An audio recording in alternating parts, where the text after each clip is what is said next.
Hello student, very good evening to all of you. Student, आज के lecture में बेटा हम देखने वाले हैं टर्मिनल वेलोसिटी के बारे में, है ना। कि जब हम फ्लूइड मैकेनिक्स के अंदर विस्कोसिटी नाम की टॉपिक पढ़ते हैं तो विस्कोसिटी में एक बहुत ही इम्पोर्टेंट जो है सब टॉपिक आता है, वो टर्मिनल वेलोसिटी का है ना। टर्मिनल वेलोसिटी बेटा किसके बारे में है, पहले इस पे बात करते हैं। जैसे मान लीजिए कि कोई एक स्मॉल स्फेरिकल बॉल को अगर आप किसी विस्कस फ्लूइड में छोड़ देते हो या रिलीज करते हो, है ना, तो अगर डेंसिटी ऑफ बॉल ग्रेटर होता है डेंसिटी ऑफ लिक्विड से, तो बॉल क्या होगा, नीचे की तरफ मूव करेगा। मीन्स mg का फोर्स बायएंसी के फोर्स से ज़्यादा लगेंगे, बॉल एक्सीलरेट करेगा एंड देन धीरे धीरे इसकी वेलोसिटी बढ़ती जाएगी। और जैसा कि हमने पढ़ा है कि फ्लूइड मैकेनिक्स के अंदर जो विस्कोसिटी टॉपिक है, इसके अंदर हमने स्टोक्स लॉ को भी पढ़ा है। बेटा स्टोक्स लॉ में क्या स्टेटमेंट था कि जब आप किसी बॉल को किसी फ्लूइड मीडियम में v वेलोसिटी देते हो तो वेलोसिटी के अपोजिट डायरेक्शन में एक विस्कस फोर्स लगता है, राइट। एंड आई थिंक ये चीज़ें जानते होंगे आप, और नहीं जानते हैं तो मैं पहले स्टोक्स लॉ के बारे में थोड़ा सा बता दे रहा हूँ।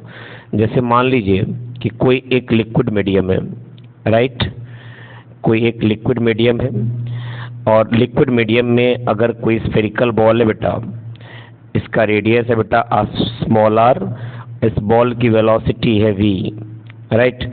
ये वेलोसिटी बेटा जो है वो फ्लूइड के रिस्पेक्ट में बॉल की वेलोसिटी है, ठीक है ना। तो इस बॉल के ऊपर बेटा पीछे की तरफ वेलोसिटी के अपोजिट डायरेक्शन में एक विस्कस फोर्स लगता है ना।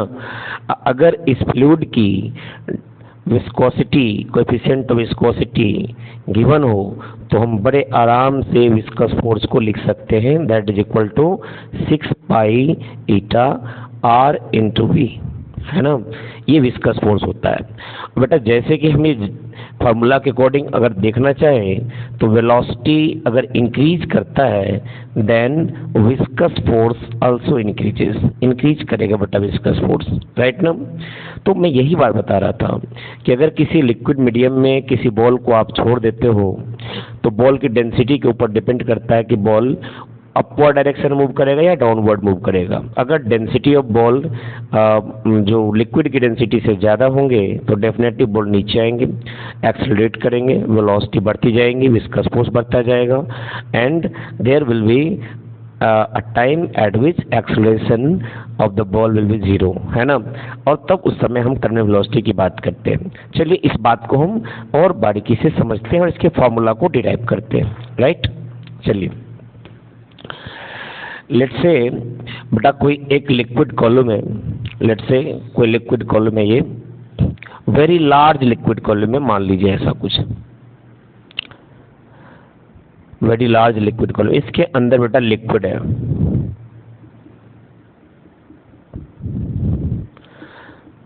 राइट। इसके अंदर कोई विस्कस फ्लूइड है बेटा, इसके अंदर कोई विस्कस फ्लूइड है और इसकी कोएफिशिएंट ऑफ विस्कोसिटी बेटा ईटा ऐसा गिवन है, ठीक है ना। इस फ्लूइड की जो डेंसिटी है, सपोज कर लीजिए कि डेंसिटी है रो, ठीक है ना। एंड हमने क्या किया, एक बॉल को इनिशियली इसमें रिलीज किया, कंप्लीटली सबमर्ज्ड है ये, इसमें रिलीज किया। इस बॉल का रेडियस r है बेटा एंड इस बॉल की जो डेंसिटी है, डेंसिटी ऑफ बॉल लेट से ये d है, राइट, d है ऐसा कुछ। तो इनिशियली बॉल को अपन ये रिलीज करेंगे तो इनिशियल वेलोसिटी इसकी क्या होएगी, 0 होएगी, है ना। और इस समय अगर बेटा हम इनिशियल एक्सेलरेशन की बात करें तो बॉल के ऊपर कौन कौन से फोर्स लगता है, ये एफबीडी बना के हम डिसाइड कर सकते हैं। जैसे कि इस पार्टिकुलर इंस्टेंट पे डाउनवर्ड डायरेक्शन में फोर्स लग रहा होगा mg एंड अपवर्ड डायरेक्शन में फोर्स लग रहा होगा बायएंसी, और इस समय पे किसी भी तरह का कोई वेलोसिटी नहीं है तो विस्कस फोर्स नहीं होगा। अब देखिए, अगर मैं ऐसा कंसिडर करूं, if we consider D is greater than rho L, liquid की डेंसिटी से बेटा मान लीजिए कि बॉल की डेंसिटी ज़्यादा हो, तो डेफिनेटली हम कह सकते हैं कि जो बायएंसी का फोर्स है वो लेस हो जाएगा mg से, राइट। और इस समय पे बॉल नीचे की तरफ मूव करना स्टार्ट करेगा, कुछ ना कुछ बॉल में एक्सेलरेशन होंगे। लेकिन कुछ दूरी तय करने के बाद इस लिक्विड मीडियम में बॉल के पास कुछ ना कुछ वेलोसिटी आ जाएगा, ठीक है। और जैसे वेलोसिटी आएगा बेटा, तो इनके अपोजिट डायरेक्शन में बायएंसी फोर्स के साथ साथ एक विस्कस फोर्स भी एक्ट करना स्टार्ट कर देगा, है ना। और डाउनवर्ड डायरेक्शन में mg होंगे। एक्सेलरेशन बॉल का कुछ ना कुछ जरूर होगा इस समय पे। ये मान लीजिए इनिशियल था, इस समय मान लिया एक्सेलरेशन हमने मान लिया कि a है। अब मैं ये बात करूं कि क्या ये वाला एक्सेलरेशन इनिशियल एक्सेलरेशन से ज़्यादा है या कम है, तो इनके बारे में अपन सोच सकते हैं, राइट। कैसे वो देखिए, जैसे जैसे बॉल नीचे आएगा वेलोसिटी बढ़ता जाएगा, वेलोसिटी बढ़ता जाएगा, तो वेलोसिटी बढ़ेगा बेटा तो विस्कस फोर्स बढ़ेंगे, और विस्कस फोर्स बढ़ेंगे तो नेट फोर्स इनके ऊपर कम होता जाएगा और एक्सेलरेशन भी कम होते जाएंगे, और फाइनली एक समय ऐसा आएगा कि एक्सेलरेशन क्या हो जाएगा, 0। तो we can say that when time increases, the velocity increases and acceleration decreases, and at the instant when acceleration becomes 0, velocity will be maximum, and that velocity is known as terminal velocity, right। then किसी intermediate situation पे बेटा हम क्या करते हैं कि equation को लिख देते हैं, ठीक है ना। at any intermediate situation, at any intermediate like this, ये सिचुएशन, ठीक है ना बेटा। लिखिए न्यूटन सेकंड लॉ से, अकॉर्डिंग टू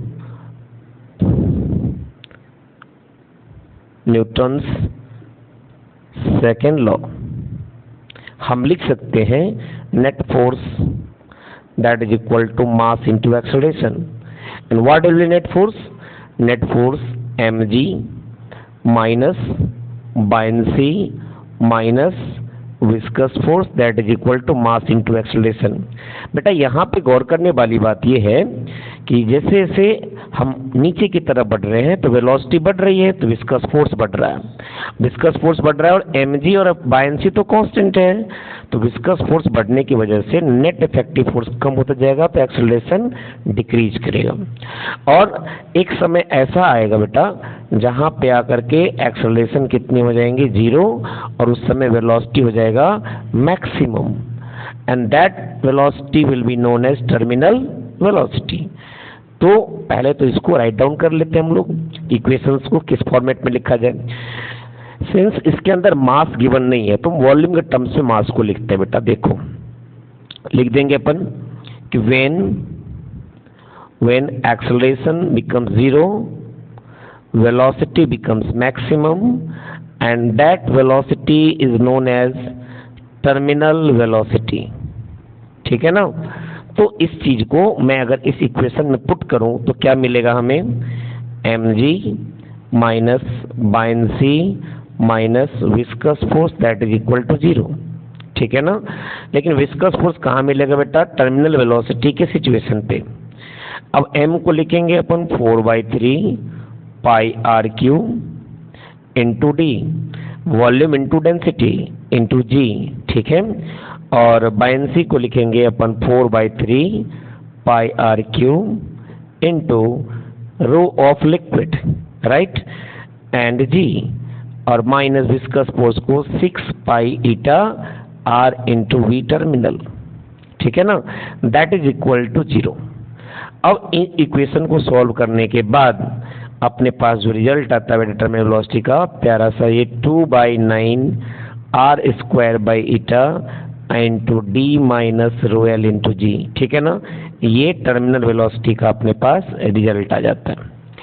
तो बेटा जिस समय वेलोसिटी को मैक्सिमम करवाना है तो एक्सेलरेशन पक्का जीरो हो गया होगा, क्योंकि एक्सेलरेशन समय के साथ घटता जा रहा है और वेलोसिटी बढ़ता जा रहा है। तो एक समय तो ऐसा आएगा ना जब एक्सेलरेशन क्या हो जाएगा, zero, and velocity will B maximum. तो वही वेलोसिटी को अपन बोलेंगे टर्मिनल वेलोसिटी।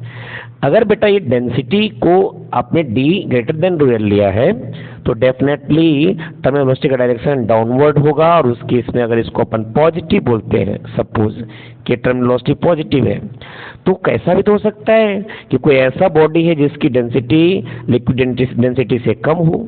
तो कम होगा बेटा तो क्या होगा कि लार्ज कॉलम है तो बॉडी ऊपर की तरफ जाएगा, और उस केस में हम टर्मिनल वेलोसिटी को क्या बोल देंगे, नेगेटिव बोल देंगे। ठीक है ना।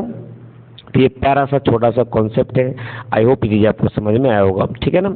एक बातें इसमें हम लोग और देख लेते हैं। क्या देखिए, ग्राफ्स, इसके जो ग्राफ्स हैं वो किस तरह के होंगे। एक्सेलरेशन और वेलोसिटी का जो ग्राफ है टाइम के साथ वो कैसा होगा, राइट। चलिए देखते हैं। First one is acceleration versus time graph, acceleration versus time graph.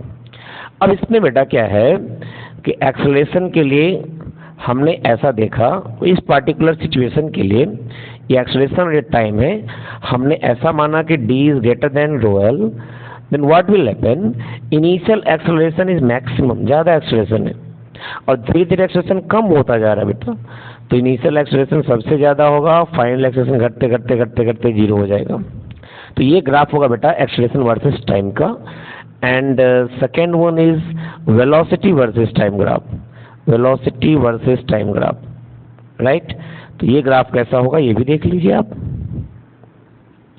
ये ग्राफ क्या है कि इनिशियल वेलोसिटी बेटा जीरो, इनिशियल वेलोसिटी क्या है, zero. As time increases velocity also increase in downward direction. So after a long time or after certain time, when acceleration becomes zero, velocity will be maximum, and then body will move with this velocity, or this velocity is known as terminal velocity, right? तो यहाँ पे body जो होगा वो आगे की तरफ बढ़ेगा, नीचे की तरफ बढ़ेगा और धीरे धीरे टर्मिनल वेलोसिटी को अटेन कर लेगा, फर्दर वेलोसिटी इंक्रीज नहीं करेगा। ये आ गया आपका टर्मिनल वेलोसिटी, राइट। तो ये जो ग्राफ है वो वेलोसिटी टाइम के बीच में है और एक्सेलरेशन टाइम के बीच में। हम यहाँ कह सकते हैं कि जो एक्सेलरेशन की मैग्नीट्यूड है वो घट रही है जब टाइम क्या हो रहा है, इंक्रीज हो रहा है, और वेलोसिटी की मैग्नीट्यूड बढ़ रही है जब टाइम क्या हो रहा है, इंक्रीज हो रहा है। लेकिन ये एक सर्टेन टाइम तक होगा, after that velocity will be constant, right. तो ये टर्मिनल वेलोसिटी का प्यारा सा कॉन्सेप्ट आपको समझ में आ गया होगा। Thank you. तो देखिएगा, वीडियो अच्छा लगे तो हमारे चैनल को सब्सक्राइब कर दीजिएगा। Thank you for watching, thank you very much.